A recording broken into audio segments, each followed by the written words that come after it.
everybody. All right, back again. Part 4 and the final part of Stockholm Syndrome. I'm the Lake Station community advocate and educator. I hope you're going to learn something because you just may in the first 3.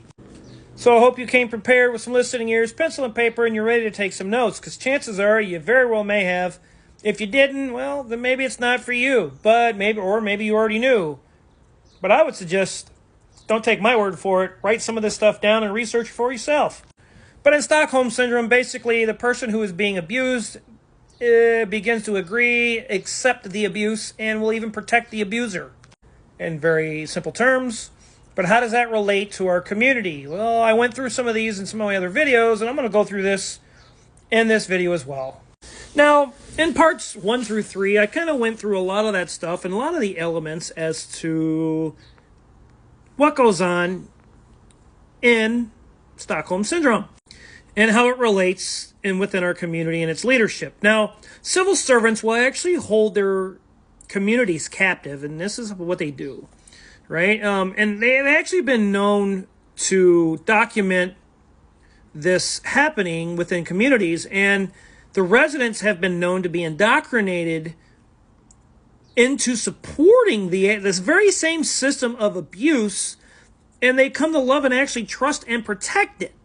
It's almost kind of like the little lie that the little mustache minion from Germany said, you tell a lie long enough and enough times they come to believe it and even protect it. It's kind of the same instance, only with this is with this community. Now, they will actually even defend that leadership that's even causing the harm or the trauma or the abuse to them. And no one is immune to this. Residents, communities alike, individuals, all are susceptible to Stockholm Syndrome. And here's something I want you to look at. In Lake Station, it's kind of a prime example of what's been going on here. In the past 5 years, like I said, it's been pretty horrible. It's probably been the worst that many people have seen. And community conditions have continued to very drastically decline, even though everything right now is being portrayed as it's good. Everything's going great. It's really not, and people need to dig a little bit deeper into what's going on in our community. But residents kind of tend to praise that leadership that caused all that trouble and all that issue within the community. In time, people actually come to accept a part-time mayor. They will come to accept community streets, playgrounds, street lights being ignored, being dilapidated, things that are decaying, community conditions that continue to be bad, financial managements of schools, financial management of our city becomes very skewed and ignored. Like I said, the basics, the simple things become neglected and ignored. And if things like city vehicles are getting wrecked and are being completely swept under the rug, and there's an overabundance of like ambulances, but we don't have people to man them. There's something wrong here with our finances. But, you know, financial decisions become ignored. It has an effect on our community. Financially, things start to tend to fall apart. And the things that basically decay are basically condoned to by accepting over a little bit of time, over little things, over a long period of time. That's called chronically. Residents come to accept that stuff, and they do that because of fear. Out of fear, they don't want to challenge it. They don't want to be ostracized outside of their in-group or the people who seem to be more, more politically powerful or whatever the case is. People actually let these things go, and in time, your community does hit a ceiling. It's time to change things. Residents will become very numb to what's actually going on in the community, and they won't speak up because there's a lot of avenues. Like I've been through in part 1, 2, and 3, go check them out, and you'll find out why residents just accept those ways. And eventually, they come to actually become not just accept it, but become a part of the bullying, abuse, and will actually become an abuser themselves. And they honestly will truly believe that they're doing well and doing right for the community. When others who come from other communities come into our community and look and go, what is going on here?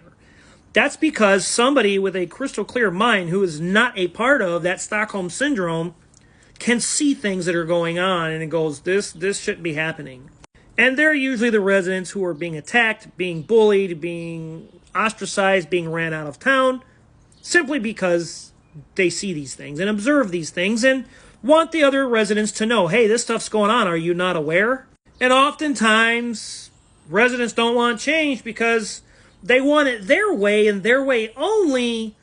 But if somebody outside of their said group was to change something, they are very fearful.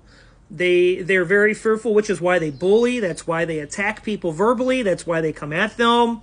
That is why all of these things happen on social media platforms, why these things are accepted within our community. Because people want change, but they want it their way, and they all want to jump on the bandwagon. And social, constructs, bandwagoning is great. I mean, think about it. Bandwagoning, you can go get help somewhere, and you're with people who are just like you, and it's so great you're getting help when you need to hit the root of the problem first. And when residents begin to actually see it differently within their community, they begin to hold the abusive leadership and those who are being abused accountable, and they demand that things change, and they make sure that things will change, because otherwise the decay in the community will continue to spiral out of control. Even if they're getting, we're fixing streets, even though we have one changed that needs to be, fixed, or whatever the excuse is, we had it closed. Or, we're doing so great, look at us. But you've spent an obscene amount of money on numerous pickup trucks, and there's been numerous ones wrecked within our city, and everything gets swept under the rug. And, prove it. Well, I've already rattled you this far. And maybe people, the playgrounds are being overlooked. We'll put more mulch on more mulch to make it look like we're doing good. Or let's go buy some sand that we really don't need and throw it on a beach to say that we're doing something good. People, don't be tricked by these things, okay? This isn't fixing infrastructure. It's not doing us any good, okay? But there's a grocery store coming in and blah, blah, blah. I feel bad for that guy with the grocery store, because he's not going to make any money for a very long time, because he's got to remodel that building. He's got to go through these things. But, hey, don't take my word for it. Be sure to do a little research. Pause it. Go back and watch parts 1 through 3 of Stockholm Syndrome. This is part 4.